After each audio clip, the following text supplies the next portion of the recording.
Redditors whose job requires them to go into other people's homes for a living. What's the most bizarre thing you've seen or found? My dad works painting houses. The local rental agency hired him to reno a suite that had just been evicted and paid him extra to clean it as well.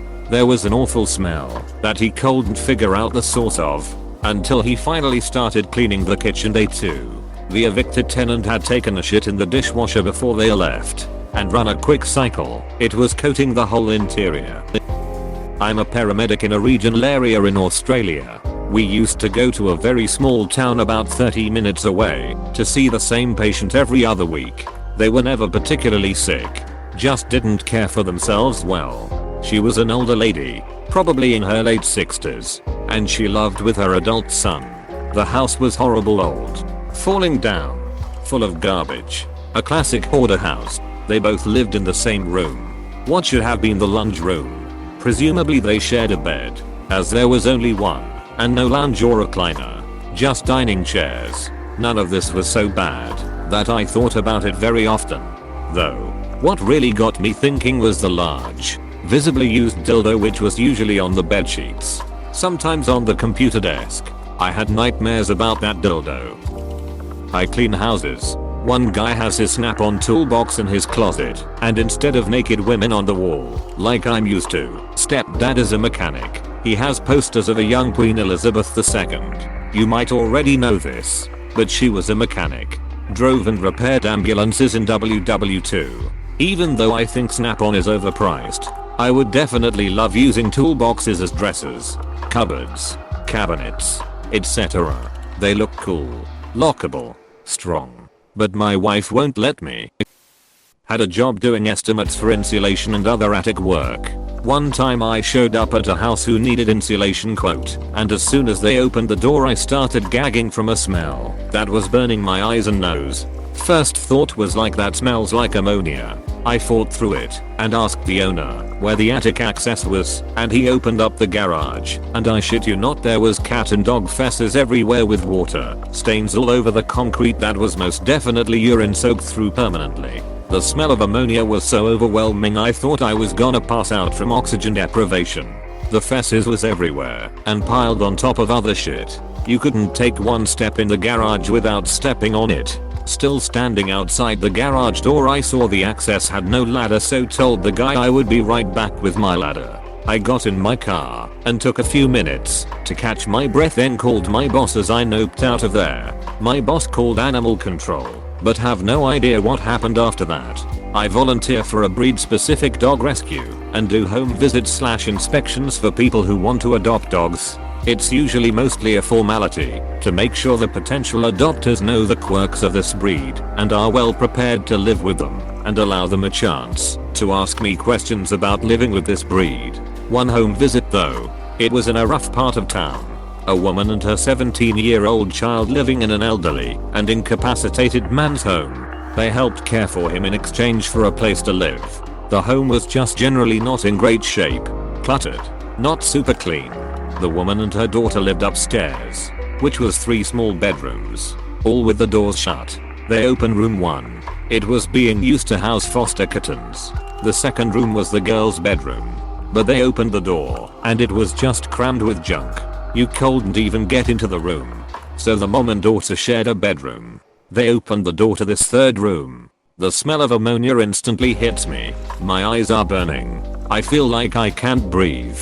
There was a mattress on the floor that took up most of the room. Lining the walls were 20-gallon aquarium tanks, all filled with rats. Dozens and dozens of pet rats in each one. No bedding or toys for the rats. Just bare glass, food and water. The glass sides were covered in pee from the rats trying to climb out with their pee-soaked paws. The woman mentioned she had cleaned these aquariums the day before. I felt so bad for those poor little rats. The way she spoke about them, I could tell she loved them very much. She just clearly couldn't care for them the way she should have. I only stayed in the room for a couple of minutes before wrapping up the visit. I had a pounding headache from the overwhelming smell. I have no idea how they actually slept in that room. That was the only home I ever visited that I didn't recommend as an adopter. Absolutely. If she can't even afford bedding for a small aquarium, how is she going to have the money, time, and drive to take care of a much more complex and expensive animal? Too bad animal control can't take the small critters. She may have loved her ants, but how she cared for them is abusive. Oh, animal control will take small animals in some cases.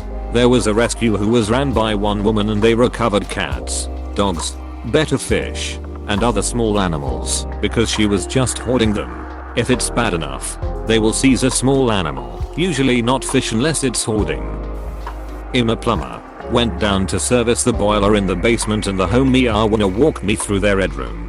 One wall had all the whips and spanking utensils. Another had all the chains, cuffs, ball gags. There was a glass cabinet that one would expect to find fine china or expensive trinkets. Nope.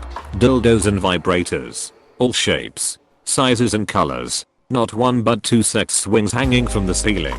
A giant sawhorse with rings mounted to it. A medieval looking rack and a small cage. I mean, to each their own and all. But at least give a fella a heads up before you walk him through the set of 50 Shades of Grey. Apartment is mostly on the second floor, with a second entrance, den, and washroom on the first floor. Rest of the floor is another apartment. Buddy decides he doesn't need the downstairs area, so he just uses it as a compost pit. Literally just throws his organic trash down the stairs. Pile is like 5 feet tall, 8 feet across. Edit, not my buddy. I just call everyone buddy. I'm a plumber. Edit 2, preemptive, I'm not your buddy. Guy, apostrophe. I worked for 18 years as a cable/telephone service tech in a large metropolitan city. Let's go. Once at a sketchy building at 8 AM, when it was -20°C, I go out on the balcony to check an entry cable, and there's a dude buck ass naked out there high as a kite looking at the sun. We were probably on at least the 10th floor, and it was so cold. He didn't notice me, lifted a ceiling tile in a basement above a fuse panel, and the husband's VHS porn collection came crashing down on my and the wife's head.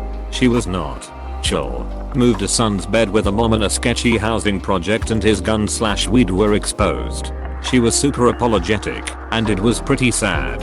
One dude lived with so many snakes. Like he had a bunch in terrariums, but also just shelves and shelves of them in big Rubbermaid containers under lamps. He sold them, but also had a ton for pets. His apartment was insanely hot. This one woman, who is a retired artist and widow of some millionaire, and completely batshit crazy, used to call for service calls all the time for company. She lived in a wild mansion that was falling apart. She just wanted company and would make up stuff for me to fix and then call me constantly for a few days after asking about how to change channels and inputs and that type of thing. One time she tried to give me a painting off of the wall.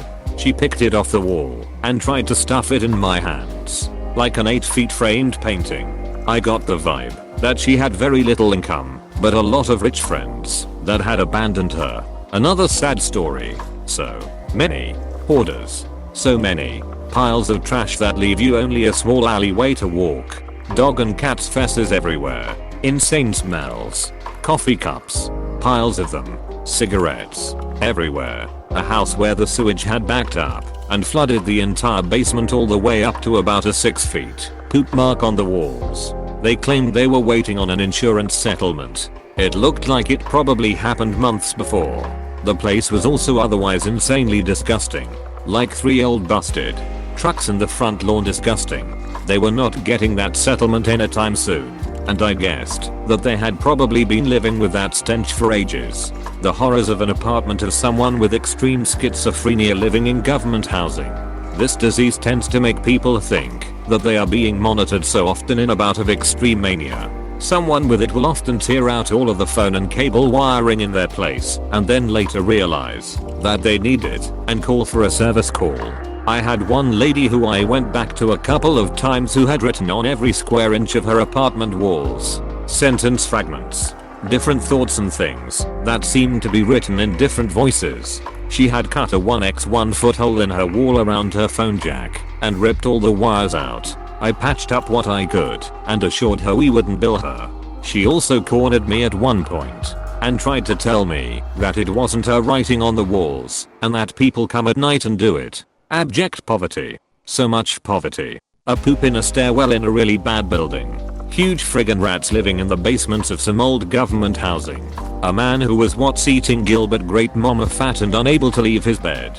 A trap house where a dude had a huge box of needles just chilling on the coffee table. An apartment with 2 odding people and another dude who was awake and wearing a Superman onesie and winter boots. Called the ambulance/police on that one. A situation where we had to enter an apartment with police escort to repair a damaged wire. The guy had lit a fire by the wall and burned the outlet. We also found a 9-inch knife just stabbed into the couch. So many others. Insane wealth. Such absurd unnecessary wealth. This one dude had a replica, life-sized statue of a security guard in his front hallway. I said hi to this dude twice until the maid told me he wasn't real. Another place with a massive Nazi memorabilia collection. Mostly rich people's places are just boringly nice though, and more often the people are much less likely to be able to pass kindergarten. If you catch me, manners. But I have seen some absolutely bonkers pads that make MTV's Cribs look boring. If you count business. I had to rewire an outlet for a massive 24/7 gay bathhouse/spa in the middle of the downtown core. It was the top floor of an old office building that had been converted illegally and dangerously. No judgment. The place was bonkers for a sex club, but mixing all the steam from the showers and hot tubs with their office-style tiled ceiling and wiring is not particularly great. I called the one other dude who wouldn't be a homophobic turd about it, and we had to go room to room fishing in a new riser from the roof. It was 8 AM on a Monday, but the place was still operational. We found an orgy room, empty. A room full of pool table and glory holes cut in the shapes of crescent moons and hearts, also empty. And a dungeon complete with a rack and all sorts of whips and restraints in use. Close bracket. That one is a story in and of itself. On the topic of sex things, this one dude who had a full X rack, like the one Ramsay Bolton puts Theon Greyjoy on. A set of gigantic dildos. A wall with every possible flogger and whip and paddle you could imagine. And a bed with 4 posts that had a chain system with restraints, so that you could do full suspensions. I'm never ever judgmental about shit I see in people's places, and in this case I needed to work at the outlet in the bedroom, so, well, I had to go in there. He was a bit nervous, but when he saw that I was more impressed at the scale of it than disgusted with him, he got really nerdy about it and started bragging about the construction quality and cost of it all. Serious BDSM people are nerds, it turns out. Anyway, I've seen a million crazy things. People be crazy, but everyone needs their internet hooked up. I work only on the outside network now, so I don't go into homes anymore. But I will never forget a lot of the wild things I've seen. I could sit here forever recounting stuff, but it's getting late. Edit. Thanks to everyone for the kind words and interesting questions and awards. I tried to answer as best I could, but I'm not used to this level of attention on Reddit. Yes, I do intend to write a book at some point, but I'm busy with other things now, and even if I were to write something, my employer would own the rights. So I need to wait until after I retire or switch careers. Edit #2 also. Yes, mental illness and hoarding and poverty is no joke and super real and super sad. It's the holidays, so now is as good a time as any to give or help out with a shelter or outreach if you can. Also, just be compassionate to those who have it not as good as you. You don't always know what their lives are like at home or what they are going through. Installed sod at this lady's newly built home. She was in her mid-60s maybe. Anyway, she didn't know where the valve to the exterior tap was in the basement and asked if I could go down and turn it on for her. No problem. I go down the stairs to the unfinished basement and it's pitch dark. I find a light switch and then suddenly there is a 400-pound man naked and asleep on a mattress 3 feet away from me. She never mentioned this before I went downstairs. I would frequently go into homes on all conditions with buyers and sellers. There was a really cool historic house listed in a good neighborhood. The guy was a hoarder, and he had torn off all the plaster and filled the walls with books. I've seen people living in the most deplorable conditions and dealt with so many odd people.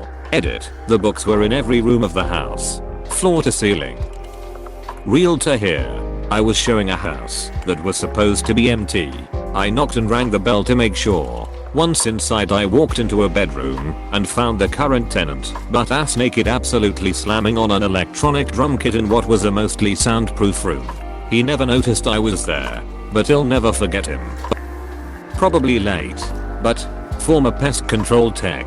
I was sent to a house for stink bugs or something benign like that. When I walked into the kitchen, first room I entered through the garage, didn't even have my shoe covers on yet. I picked up a bed bug off the floor. I asked them if this is what they were seeing, and they confirmed that it was. Decided to humor myself and go upstairs to the bedroom, where I found walls that seemed to be more bed bug than paint. They were even in the attic and basement. Come to find out, the people that called us out were actually the homie Arwana's son and daughter-in-law who lived out of state and hadn't seen them in over a year. Only flew in because they hadn't heard from them in a couple days. The mother had fallen down the basement stairs, and the father was bedridden. She was fine. No broken bones. Just old and weak. They were also too prideful to ask for the help they desperately needed. Thankfully their family was able to get them the help they needed, including making the home entirely functional from the first floor until they could get them moved into a smaller home. Former babysitter. One house, a toilet in the hallway. Not a bathroom, just a toilet literally in the middle of a carpeted hallway. Middle of the hallway, but against a wall. That totally worked. It was parallel to the wall, not perpendicular. There was zero cover around it, and it faced the stairway. So if you used it, and somebody came up the stairs, you were going to be making eye contact.